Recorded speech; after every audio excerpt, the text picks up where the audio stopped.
It was just back in February when Denver public school teachers were on the picket lines. They demanded changes in pay as well as in their schools, and they got a little of both. And now members of the community are demanding even more changes, hoping to make changes in the Denver Public School Board during this November's election. And joining us today is Van Scholes, who is the president of A+ Colorado. That's an action tank, so to speak, working to improve our Colorado schools. And boy, there is a lot of talk about the school board races this year. We're talking, what, 9 people vying for 3 positions? Indeed. Why is this such a hot race this year? Well, it's been a hot race for a few election cycles.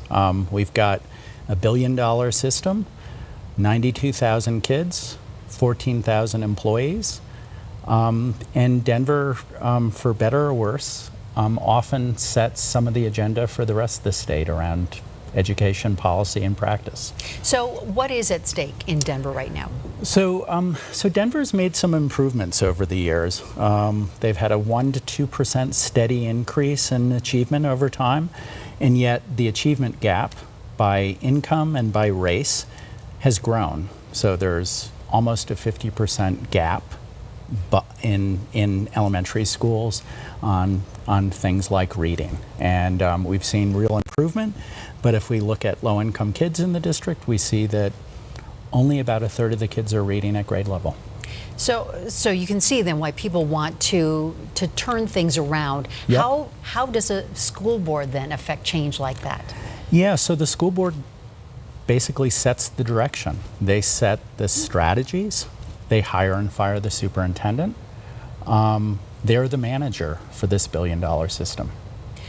What are some of the other issues that you're seeing in Denver that, as you say, affect the rest of the state? Right. I suspect pay raise, now that teachers got a decent raise, right? Absolutely. And Denver's done a lot in addition to pay raises, but how teachers are evaluated, expanding early childhood education. We see this expanding around the state as well. The question as to whether or not the district is managed centrally. So for instance, whether or not we have one reading program for all schools or if we have it more school-based. So there's been big discussions around more autonomous schools, charter schools, innovation schools. Are we going to see more of those or are we going to see less of those moving in the future? And where do you see that movement with charter schools? Yeah, so we see that charter schools are some of the highest performing schools in Denver and a few of the lowest performing schools. And we see that district managed schools are also some of the highest performing as well as some of the lowest performing. And we see actually over time that each of those schools have improved over time. So when asked the question, which are more effective? Right. The answer is it depends on the school, but overall, in Denver, both have improved over time, but not enough. So charter schools, that trend is here to stay.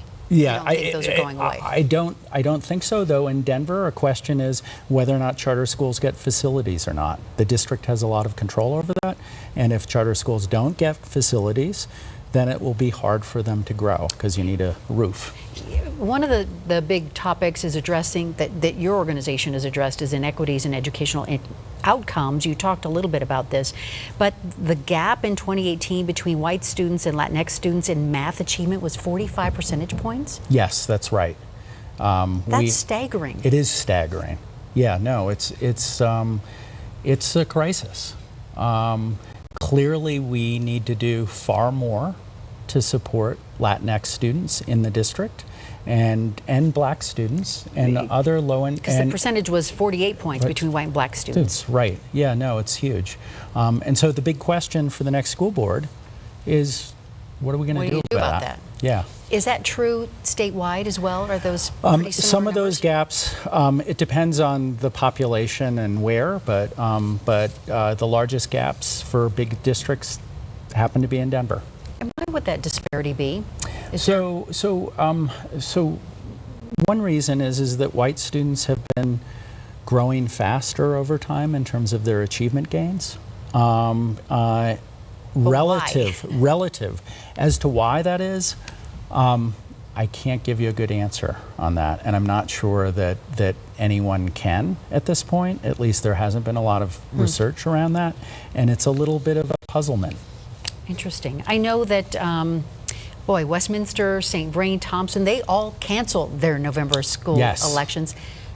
Disinterest in running for school board? How do you, when you look at Denver and there are 9 candidates for 3 seats and then basically none in these other districts? Right. And by the way, the amounts of money that are going to go into those races is going to be greater than most legislative races. Sure. I think that a lot has to do with if there's a problem or a challenge or a crisis. If you recall, a few years ago, Douglas County was sort of the hotbed. Sure. And then Jeffco was as well.